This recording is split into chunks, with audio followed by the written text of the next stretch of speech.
पंचायत निर्वाचन पूर्व शक्तिशाली हेब बीजेडी प्रताप देव को मिला बड़ दायित्व। बीजेपी पर सांगठनिक निर्वाचन पर अंटा भिड़ा बीजेडी दल में राज्यस्तरीय और जिला स्तरीय विभिन्न पदवी पर सांगठनिक निर्वाचन हेब। तेणु पूर्वथर भली एथर भी दलर वरिष्ठ नेता तथा पूर्वतन मंत्री और एबे विरोधी दल उपमुख्य सचेतक थिबा प्रताप देव को बीजेडी निर्वाचन अधिकारी भाव नियुक्ति करा जायछि। बीजेडी सभापति नवीन पट्टनायक श्री देव को एही नियुक्ति देइथिबा बेले आगामी दिन में से सारा राज्य में निर्वाचन परिचालना पाई पर्यवेक्षक और निर्वाचन अधिकारी नियुक्ति करिवे। एहा सहित जिला स्तरीय निर्वाचन अधिकारी मध्य नियुक्ति दियाजिबो।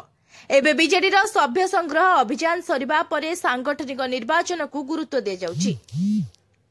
सांगठनिक निर्वाचन एही प्रक्रिया 11 रु 12 सप्ताह धरी चलिबो बोली बीजेडी वरिष्ठ नेता सूचना दैछन्ति।